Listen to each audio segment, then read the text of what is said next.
सर्दियों के दिन थे। बल्लू मोची पेड़ के नीचे अपनी छोटी सी दुकान में जूते की मरम्मत करने में व्यस्त था।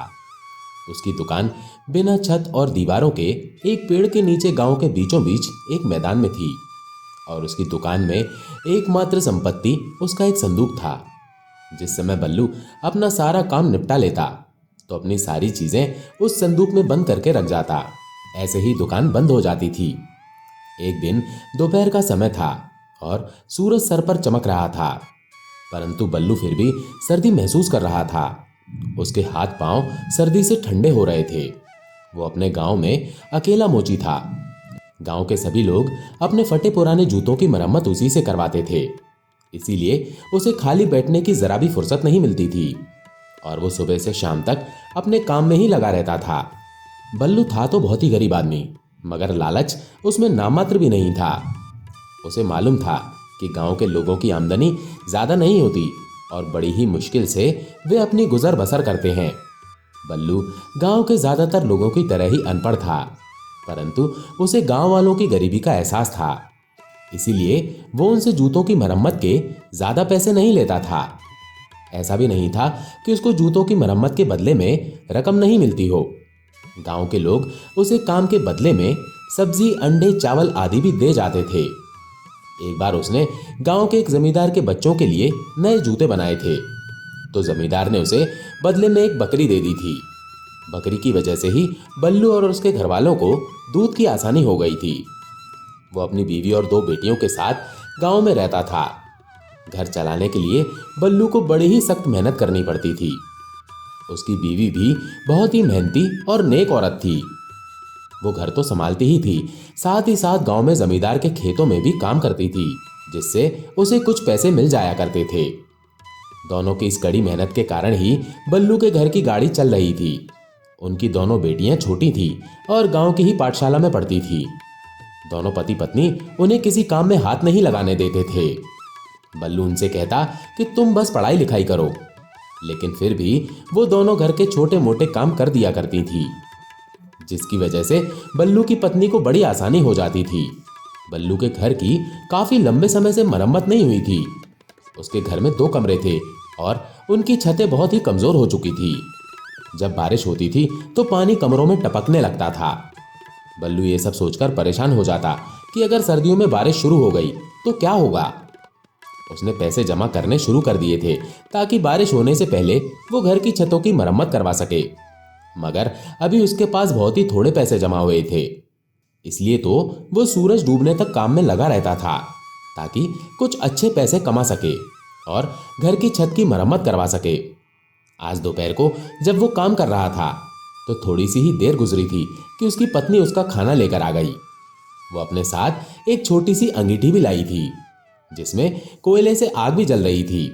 बल्लू अपनी पत्नी को, खाने को और अंगीठी को देखकर बड़ा ही खुश हो गया और कहने लगा, अरे उषा, तूने तो आज कमाल कर दिया। तुझे कैसे पता चला कि मुझे सर्दी लग रही है? उषा अपनी तारीफ सुनकर शर्मा गई और खुश होकर बड़े ही प्यार से बोली, अजी, जैसी सर्दी यहाँ पर है वैसी सर्दी घर पर भी है, तो मैंने सोचा कि आप सर्दी में काम कर रहे होंगे, इसीलिए मैं अंगीठी में आग जलाकर ले आई हूँ। ये कहकर उसकी पत्नी ने खाना खोलकर उसके सामने रख दिया और बोली, जी आप खाना खाइए, मैं घर जाती हूँ। दोनों बच्चियां पाठशाला से वापस आने वाली होंगी, उन्हें भी खाना देना है। बल्लू ने कहा, ठीक है, तू जा, मगर उषा तू ये भी सुन ले कि तू मेरी खातिर बहुत ही तकलीफ उठाती है।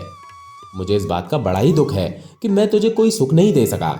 बस तू देख, जैसे ही घर की छत की मरम्मत हो जाती है मैं फिर से पैसे जमा करूंगा और तेरे लिए सोने की बालियां और हाथ के कड़े बनवाऊंगा। उसकी पत्नी बोली, तुम हमारे लिए सुबह से शाम तक काम में लगे रहते हो, भगवान का शुक्र है और मैं बहुत ही सुखी हूँ। हमारी बच्चियां पढ़ लिख रही हैं, मुझे ना बालियां चाहिए और ना ही कड़े। अब तो ओढ़ने पहनने की बारी हमारी बच्चियों की है। बल्लू मुस्कुराकर खाना खाने लगा। उसकी पत्नी उठकर घर चली गई। बल्लू ने जल्दी से खाना खाया और फिर से अपने काम में लग गया। अभी ज्यादा देर नहीं गुजरी थी कि उसे दूर से कल्लू आता हुआ दिखाई पड़ा। वो बल्लू के घर के ही नजदीक के घर में रहा करता था और ईंटों के भट्टे पर मजदूरी करता था। उसके हाथ में एक थैला था। पास आकर उसने वो थैला बल्लू के पास रख दिया। बल्लू ने उससे पूछा, कल्लू भाई कैसे आना हुआ? कल्लू ने धीरे से कहा, बल्लू भाई परसों दूसरे गांव से लड़के वाले शादी के लिए मेरी बड़ी लड़की को देखने आ रहे हैं, इसीलिए जूते की मरम्मत करवाने के लिए आया हूं। लड़के वाले आएंगे तो इन फटे हुए जूतों में उनके सामने जाने में शर्म आएगी। उसने अपना पांव आगे बढ़ाकर कहा। बल्लू ने देखा कि कल्लू ने जो जूते पहने हुए थे वो बुरी तरह से फटे हुए थे। बल्लू ने खामोशी से वो थैला उठाया जिसमें कल्लू मरम्मत करवाने के लिए जूते लाया था। ये जूते भी बिल्कुल खस्ता हालत में थे और ऊपर का चमड़ा बहुत ही पुराना हो गया था, मगर फटा नहीं था। बल्लू ने जूते को पलटकर देखा तो दोनों जूतों के तले फटे हुए थे। बल्लू की अनुभवी उंगलियों ने चमड़े को छूकर अंदाजा कर लिया था कि वो हिरन की खाल के बने हुए थे, जो बहुत ही नरम, मजबूत और हल्की होती है। दूसरी बात जो बल्लू ने महसूस की वो ये कि हिरन की खाल के जूते तो बहुत ही हल्के फुल्के होने चाहिए, मगर ये जूते कुछ ज्यादा ही वजनदार थे। परंतु बल्लू ने इस बात पर कोई ध्यान नहीं दिया। जब कल्लू ने देखा कि बल्लू जूते को इतने ध्यान से देख रहा है तो कल्लू कुछ परेशान सा हो गया। उसे लगा कि कहीं इतने पुराने और फटे हुए जूते देखकर बल्लू उनकी मरम्मत करने से मना न कर दे। इसीलिए कल्लू ने बड़ी ही शर्मिंदगी से कहा, बड़े भाई जूते बहुत ही पुराने हैं, इन्हें मैंने घर में पड़े हुए पुराने सामान में से निकाला है। ये जूते मेरे दादा के थे और किसी जमाने में बहुत ही अच्छी हालत में थे। दादा की मौत के बाद मेरे पिता ने इन्हें पहन पहनकर इनका ये हाल कर दिया। अगर बेटी का रिश्ता पक्का करने की बात ना होती तो मैं कभी भी ऐसे फटे पुराने जूते लेकर तुम्हारे पास ना आता। बस ये समझ लो कि इज्जत का मामला है। बल्लू उसकी बात सुनकर कुछ गंभीर हो गया और बोला, ये जूते हिरन की खाल के बने हुए हैं। हिरन की खाल के जूते बहुत ही कीमती होते हैं। तुम्हारे दादा तो काफी पैसे वाले होंगे। कल्लू ने गर्व से कहा, वो बहुत बड़े जमींदार थे। इस गांव की बहुत सी जमीनों के वही मालिक थे। उनके मरने के बाद मेरे पिता ने सारी जमीन बेचकर उन पैसों को अपने दोस्तों पर उड़ा दिया था। अगर वो संभल कर चलते तो हमारा ये हाल ना होता। उसकी शर्मिंदगी महसूस करके बल्लू ने उसे तसल्ली देते हुए कहा, तुम फिक्र मत करो दोस्त, इन जूतों को मैं ऐसा कर दूंगा कि देखने वाले देखते ही रह जाएंगे।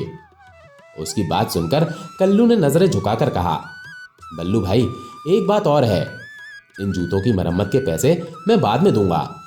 अभी तो लड़के वालों के खाने का इंतजाम भी नहीं हो पाया है। वो ईंटों का भट्टा जहां पर मैं काम करता हूं, अब उसके मालिक के पास जाऊंगा। शायद वो कुछ रकम मुझे उधार में दे दे और मैं खाने का इंतजाम कर सकूं। बल्लू ने कहा, देखो कल्लू भाई, जैसी तुम्हारी बेटी वैसी मेरी बेटी, तुम फिक्र मत करना। भट्टे का मालिक तुम्हें उधार दे या ना दे, मेरे पास चले आना।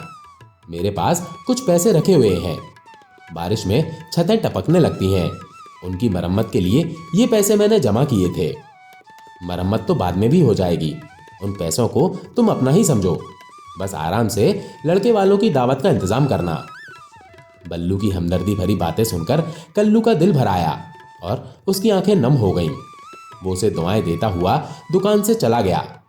अब क्योंकि गांव की एक बेटी की शादी का मामला था, इसलिए बल्लू ने दूसरे जूते की मरम्मत का काम छोड़ा और कल्लू के जूते लेकर बैठ गया। जूते के तले तो बिल्कुल ही खराब हो चुके थे और वो बुरी तरह से बीच में से टूट भी चुके थे। बल्लू ने अपनी संदूक में से सबसे महंगा वाला तला निकाला। ये तले वो गांव के अमीर जमींदारों के जूतों में लगाया करता था। उसके बाद वो अपने काम में लग गया। शाम होते होते जूते तैयार हो गए थे। बल्लू ने उन पर बहुत मेहनत की थी। जूते बिल्कुल नए लग रहे थे। उसने अपनी सारी चीजें संदूक में बंद की और कुंडी लगा दी। कल्लू के जूते का थैला उठाया और बल्लू अपने घर की तरफ रवाना हो गया। घर जाते वक्त उसके चेहरे पर एक मुस्कुराहट थी। वो बहुत ही जोश में था और तेजी से घर की तरफ बढ़ रहा था। ऐसा मालूम होता था जैसे वो जल्दी से जल्दी घर पहुंचना चाहता हो। घर पहुंचकर उसने जूते का थैला एक तरफ रख दिया। दोनों बेटियां खेल रही थी। उषा रात का खाना पका रही थी। बल्लू ने उसे आवाज देकर बुलाया। वो आई तो बल्लू ने उसे कल्लू के जूते दिखाए और उसे अपने पास बिठाकर धीरे धीरे कुछ बताने लगा। बल्लू की बातें सुनकर उषा की आंखें हैरत से चमकने लगीं। अपनी बात खत्म करके बल्लू ने अपने कुर्ते की जेब में से एक पुराने कपड़े की पोटली निकाली और उषा को दिखाई। पोटली में बहुत सारे चमकते हुए हीरे और सोने के सिक्के थे। उनको देखकर उषा हैरान भी थी और खुश भी। बल्लू ने कहा, अब हम कल्लू के घर चलेंगे। बेटियां खेल रही हैं तो चूल्हे की आग कुछ हल्की कर दे, हम जल्दी ही वापस आ जाएंगे। थोड़ी देर बाद अपनी पत्नी के साथ बल्लू कल्लू के घर पहुंच गया। कल्लू घर पर ही मिल गया। वो बहुत ही परेशान और चिंता में डूबा हुआ था। उसने बल्लू और उसकी पत्नी को इज्जत से बिठाया। सब लोग बैठ गए तो कल्लू ने बल्लू को बताया कि भट्टे के मालिक ने उसे पैसे देने से इनकार कर दिया। साथ ही साथ भट्टे के मालिक ने उसकी बेइज्जती भी की और कहा कि कल्लू उधार लेने के लिए हर वक्त मुंह उठाकर चला आता है। बल्लू ने कहा, कल्लू, भगवान बड़े ही दयालु हैं। अब मैं तुम लोगों को एक कहानी सुनाता हूं। ये कहानी सुनकर तुम सब लोग खुश हो जाओगे। उसकी बातें सुनकर कल्लू का पूरा परिवार बल्लू को हैरानी से देखने लगा। बल्लू अपनी पत्नी को ये बात पहले ही बता चुका था, इसीलिए वो हैरान नहीं थी। कल्लू की समझ में कुछ नहीं आ रहा था। वो मुंह खोले बल्लू की बातें सुन रहा था। उन सबकी हैरानी और परेशानी देखकर बल्लू की पत्नी मुस्कुरा रही थी। बल्लू ने कहना शुरू किया, कल्लू, तुम्हारे दादा बहुत ही अमीर आदमी थे। जब मैंने उनके जूते की चीर फाड़ की तो उनकी एड़ियों में से ये चीज निकली है। उसने कपड़े की वो छोटी सी पोटली निकालकर उनके सामने रख दी। सब हैरानी से पोटली को देख रहे थे। जब कल्लू ने वो पोटली खोली तो उसमें रखे हुए हीरे और सोने के सिक्के देखकर सब हैरान रह गए। बल्लू ने वो पोटली उठाकर कल्लू के हाथों में दे दी और कहा, मेरा यह ख्याल है कि तुम्हारे दादा ने इस दौलत को चोर और डाकुओं से सुरक्षित रखने के लिए अपने जूतों में छिपा दिया था। इतनी सारी दौलत पाकर कल्लू फटी फटी आंखों से उस पोटली को देख रहा था। कल्लू की पत्नी इतनी खुश हुई कि चीख चीख कर रोने लगी। जब थोड़ी देर बाद उन लोगों की हालत को संभली तो कल्लू बल्लू का हाथ थमकर रोने लगा और कहने लगा, बल्लू भाई, तुम इंसान नहीं हो बल्कि भगवान के दूत हो। तुम्हारा ये उपकार मैं जीवन भर नहीं भूल सकता। तुम्हारे जैसा ईमानदार आदमी पूरे गांव में कोई दूसरा नहीं होगा। बल्लू ने मुस्कुराकर कहा, कल्लू, मैं तो इस बात पर खुश हूं कि तुम्हारी बेटी की किस्मत से ये धन तुमको मिला है और तुम इस गांव के बहुत ही अमीर आदमी बन गए हो। इन हीरों को बेचकर जो भी धन मिलेगा उससे तुम पहले तो अपनी बेटी की शादी करना, फिर कोई अच्छा सा कारोबार शुरू कर लेना। थोड़ी देर बाद बल्लू और उसकी पत्नी अपने घर को चल दिए। रास्ते में बल्लू की पत्नी ने कहा, आपको ये ईमानदारी किसने सिखाई? आप चाहते तो इस कीमती खजाने को छुपा भी सकते थे, किसी को क्या पता चलता। उनको बेचकर आप घर की छत ठीक करवा सकते थे, मेरे लिए सोने के जेवर बनवा सकते थे। बल्लू उसकी बात सुनकर हंसा और फिर सीना तान कर बोला, हमारे घर की छत की मरम्मत भी होगी और तेरे जेवर भी बनेंगे और ये सब मैं अपने हाथ से कमाए हुए पैसों से करूंगा। उसकी बात सुनकर पत्नी खिल उठी और बोली, मैं और मेरी दोनों बच्चियां बहुत ही भाग्यशाली हैं।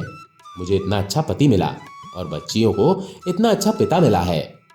अपनी तारीफ सुनकर बल्लू शर्मा गया था। अपनी शर्म को छिपाने के लिए वो झूठ मूठ के गुस्से में उषा से बोला, उषा, जरा तेज तेज चल, मुझे भूख लग रही है। घर जाते ही खाना खाऊंगा। उषा समझ गई कि उसकी तारीफ सुनकर बल्लू शर्मा गया है। वो मुस्कुराई और तेज तेज चलने लगी। दोनों पति पत्नी एक बार फिर से अपने कामों में व्यस्त हो गए।